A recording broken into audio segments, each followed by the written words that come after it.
Hey guys, and welcome to the Working Money channel. Please subscribe, guys. It really does help with that YouTube algorithm, and a thumbs up never hurts as well. So I got Bitcoin up here, $56,255 per BTC. We're not seeing too much movement to the upside or to the downside. What we are seeing, however, is Bitcoin price being agreed upon with regards to buyers and sellers. So we are seeing a nice basing pattern in and around the point, or rather hit the point 786, and now coming back down to the point 702. You guys can see that down and around there. So let me just zoom in again.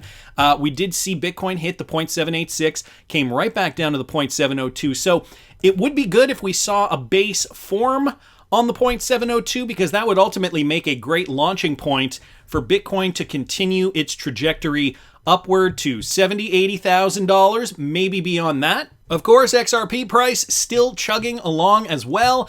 We've got XRP right now at about $1.10, so we have seen a bit of a decline for XRP over the last several days. We did see that high of about $1.23, and now a bit of a retracement here for XRP. Nothing to be too scared about. Of course, the XRP trend has been looking amazing during this bull run period. Zooming out on the daily, higher lows, of course, higher highs, and it's looking like this is the most recent low down here at about 86 cents. Of course, that low falls in right here nice and neatly with this supply zone from back in 2018. So if we can keep that base, for XRP as a launching pad, I think that will be positive. We don't really want to go too much further below that. What else is going on here, guys? Charles Gasparino here saying, breaking news, Gary Gensler's vision for the U.S. stock market structure will have real winners and losers. Winners will be the New York Stock Exchange and the NASDAQ and their shareholders. The losers, however, Robinhood app and Site Securities, at least on Twitter. This is Citadel Securities, and possibly the retail investor if payment for order flow is totally banned. Now, why are we not surprised? Going back to this idea that, some of the major investors, i.e. George Soros, the Rockefeller family, all purchasing up cryptocurrencies. And, what that says to me is that the stock market may be in for a bit of a downturn. And, I don't even know if the NYSE and the NASDAQ will indeed be saved if there is a widespread crash. Of course, guys, this is the S&P 500, and I have it here on the weekly. And, again, bringing that Fibonacci from the last peak that we saw for the S&P down to the trough of the bear market from back in 2009. Look at where we have hit the 4.236. So it has made an entire, and again, this is the S&P 500, it has completed an entire Fibonacci retracement, almost pinpointed to the T up there. You guys can see that up there, and it is coming back down here. Now, how long this is going to take before we see some real damage, I do not know. What I do know, however, is that it is not the time to buy stocks, and we are seeing this being mirrored with many investors, like I mentioned before, George Soros, the Rockefeller family, and many other institutions now jumping into cryptocurrencies. Michael at Val5Links brought this to our attention. Charles Hoskinson trolls the IMF. He says crypto adoption will save emerging countries from hyperinflation. So we know the IMF's stance on cryptocurrencies, but the CEO of the Cardano Foundation, Charles Hoskinson, has taken to Twitter to comment on the recent warning by the International Monetary Fund. And so what's he doing? He's trolling them. On October 1st, Reuters news agency reported that the IMF warned that the cryptoization of emerging countries can in the future undermine capital controls and in the short term upset financial stability in those regions. Let's just call it what it is here. The IMF is not calling them out by name, but clearly we're not happy when El Salvador decided to allow Bitcoin as legal tender. According to the IMF, adoption of cryptocurrencies in the third world is being driven by, among other things, unhealthy macroeconomic policies and inefficient payment systems. So they're talking about this cryptoization problem, in quotes.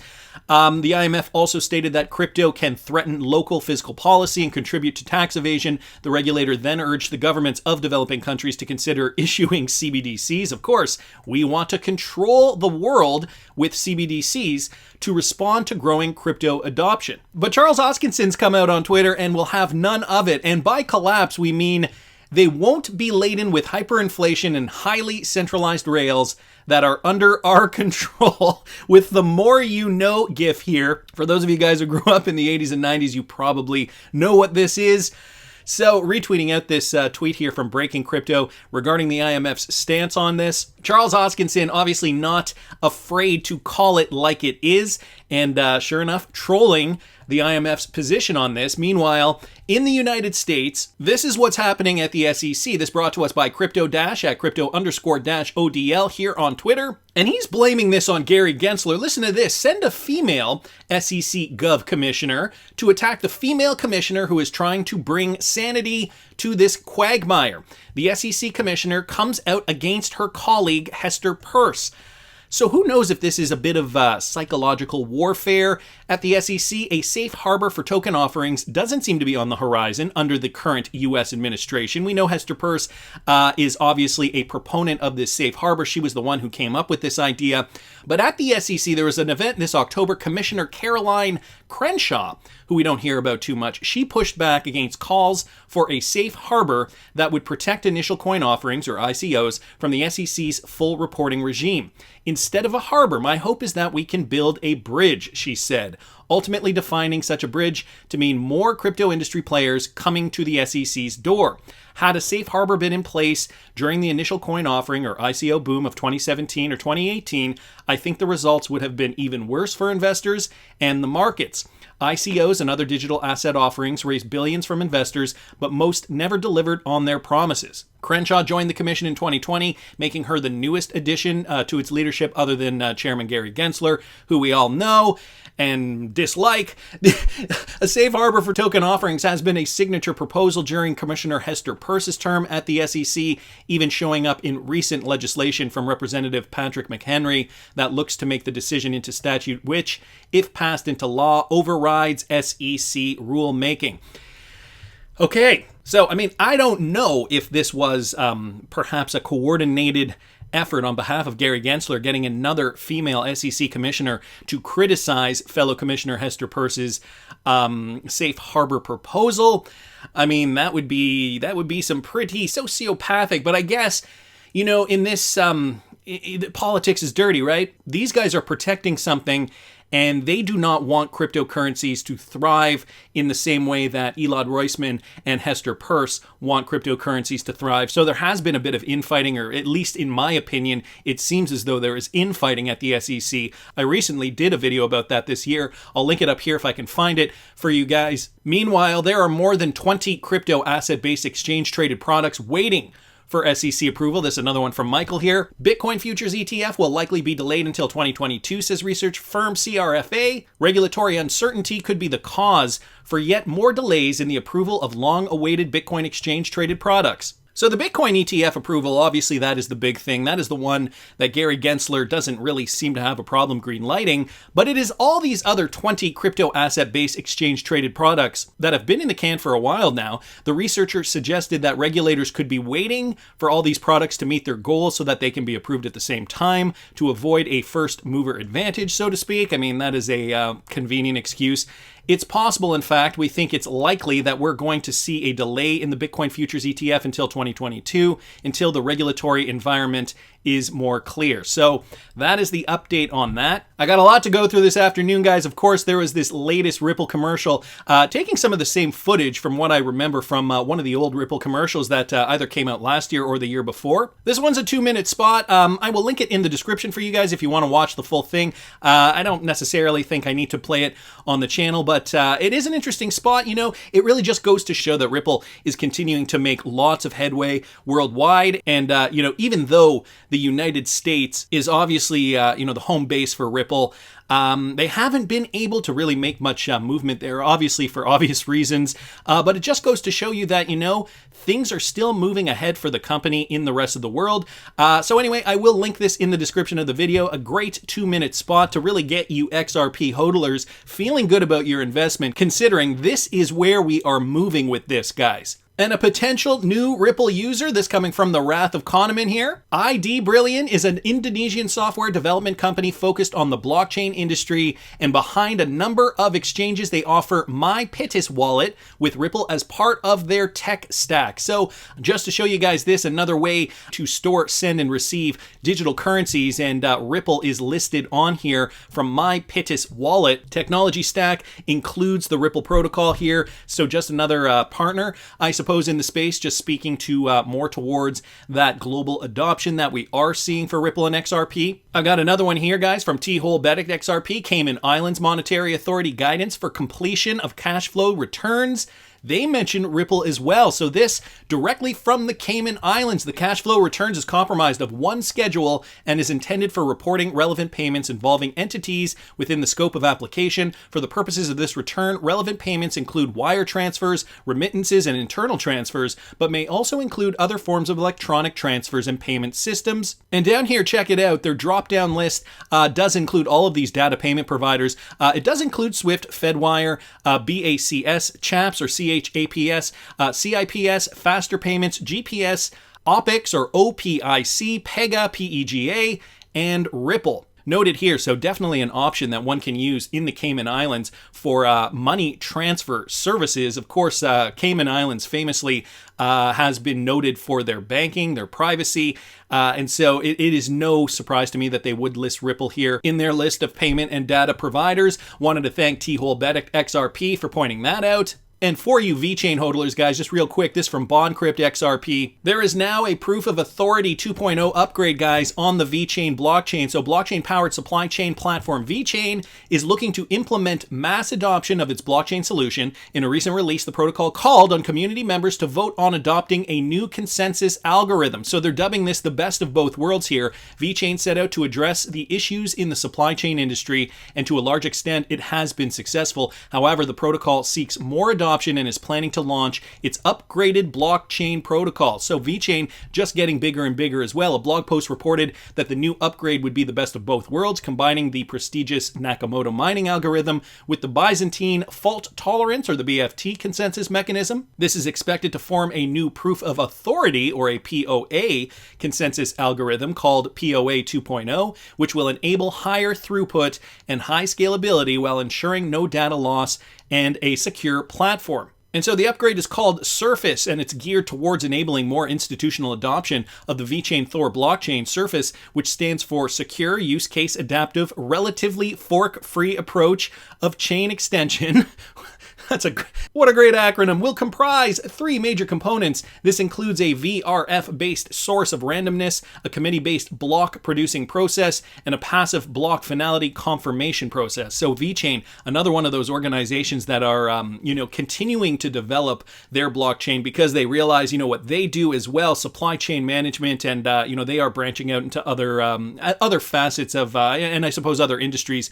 What they realize is, mass adoption is really going to be the key for success in this new emerging world. So the companies that continue to build, the companies that continue to improve, Vechain being one of them. Of course, we know about all the development that's going on the XRPL, that being another one of them. Guys, these are going to be the coins that will have more value down the road just because more people will be using these blockchains. So these are the coins to pay attention to. You guys all know I am a Vechain hodler, and I love it when I hear updates like this. So great news here. Wanted to thank BondCrypt XRP for posting that. And we touched a little bit on what was going on in the United States with regards to regulatory clarity. We know there is infighting, or rather has been at least infighting at the SEC. Now Carolyn Crenshaw is pushing back against Hester Peirce's safe harbor proposal. One of the important things that we have to remember, guys, is that now we are seeing this in mainstream media, okay? Before, when we talked about cryptocurrency in 2019 and even parts of 2020, I'd say, we weren't really hearing mainstream media outlets talk about this on a daily basis, and now we're seeing more and more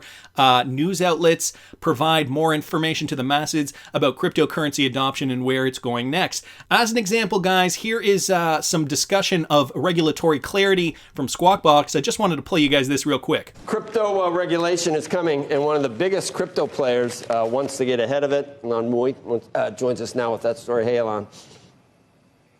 Well, good morning, Joe. The world's biggest crypto fund is coming to Washington to push for a new roadmap for regulation. Andreessen Horowitz Crypto is dispatching top executives to meet with officials at the White House, on Capitol Hill, and at government agencies. We got an early look at their agenda for an increasingly decentralized internet. There's a critical need for a national conversation on how we're going to use technology in an open society. I'm just going to stop it there real quick, guys. Tomika Tileman, okay, from A16Z Crypto. Just pay attention to what he's saying about this and notice how they're talking about the Internet of Value here. Is much larger than cryptocurrency. It's much larger than digital payments. This is about the future of the Internet. It's about the next generation of the Internet. Now, there are some big ideas for what's known as Web3, better security, more control over privacy, more opportunities for more people. But there are also some specific policy priorities as well, like embracing stablecoins, writing rules based on risk, and possibly creating a new regulatory agency focused on crypto. Right now, you have a dozen different federal agencies, all of which are trying to find their place in an increasingly complex and convoluted regulatory environment. And many of them are applying regulatory frameworks that are 70 or 80 years old to very cutting edge technologies. Okay, so Tomika Tileman, pretty critical, it sounds, as to how the United States is looking to standardize cryptocurrencies. Of course, he touches on the ancient law that we are currently using, and doesn't sound like he thinks these regulatory bodies have it straight. He also mentions the fact that there are many different bodies kind of clamoring over this, and there's no cohesion, no roadmap or plan, so to speak. Let me continue. That just doesn't work so well. Now, the industry got a wake-up call this summer when it found itself in the middle of that battle over infrastructure. So, guys, this is their attempt to get out in front of the next big DC fight and try to set the terms itself. Back over to you. And that's the end of the clip there. So a few interesting things here. Mainstream media, this is now on CNBC. The idea that cryptocurrency needs to be regulated in the United States, but there is no clear roadmap, and more people are now coming out and saying it. And Tomika Tileman, okay, of A16Z. Who is this guy? He's an American diplomat and technologist who leads initiatives in the fields of venture capital, civic innovation, and social finance. He is currently the global head of policy for an arm at Andreessen Horowitz, one of the world's leading venture capital firms. And as soon as I saw A16Z, I knew exactly what that was. If you just do a quick search here on Twitter, I have it right here, A16Z. This is the company, guys. Software is eating the world. We invest in software eating the world. That is on their profile page here. Andreessen Horowitz is a tech VC firm based in Silicon Valley. One of the early funders of Ripple, and this guy here, Tomika Tileman, going on CNBC and actually being quite critical of how this has been going as of late. Something we should be paying attention to, guys. Not only that, and I know why you came here, I saw this from the chosen one here at XRP is our future. Is it a coincidence? Guys, this is from a Simpsons episode that aired just recently. If you guys can see down here, season 33, episode 02. And in this episode, this pyramid-type character is yelling, "Buy crypto, suckers." Of course, I'm not going to play you guys the clip for copyright reasons, but it's, speaking directly to the fact that cryptocurrency may be the future. As you guys know or may not know, The Simpsons has a pretty uncanny knack for predicting the future. I have done a few videos throughout the course of this channel with some predictions, some relating to cryptocurrencies, some relating to other things that have to do with Simpsons episodes. And so I will link one up here in the top right-hand corner, one that actually directly links to what this is also talking about here. So says buy crypto, suckers. And then what do we see down here, guys? If you can see down here, this pattern right over here. And if I just kind of scroll quickly, the Triskelion pattern here. Whoever created this video obviously superimposed these definitions from Google. The Triskelion pattern, this here, obviously very, very similar looking to the Ripple logo. And you guys can see down here a similar pattern in the rocks in this episode. Again, guys, this is a fairly new episode. I went to IMDb and I looked up season 33. I didn't realize The Simpsons were so far along. But season 33, episode 2, as you guys can see right over here, aired just last week, or on October 3rd, 2021. And again, guys, I mean, I'm just saying that, you know, The Simpsons has had in the past an unusually accurate track record when predicting the future. I'm not going to get into all of the examples, but here I just wanted to show you guys another one. Homer's looking at his dad, Grandpa Simpson here, and he turns into a stack of money and then starts burning up, okay? Now, what does that refer to? And the person putting this together obviously understood the reference here, the phoenix rising from the ashes. Again, guys, from that Economist article, get ready for a world currency. So how accurate is this? And I mean, you know, The Simpsons, or rather the writers at The Simpsons, they like to have fun, no doubt. But it has always amazed me, you know, going back through these episodes and realizing how these things connect. So later on in this episode, it shows you another episode here, the one with Professor Fink. I did a video on this when this episode came out discussing cryptocurrency, and I'll see if I can find that one, and I'll link it up here in the top right-hand corner. Along with this tweet, guys, I will link this in the description of the video. Do the writers of The Simpsons know something we don't know? And is the future of cryptocurrencies going to look clearer in the United States in the coming years? Some things we got to put into perspective here, guys.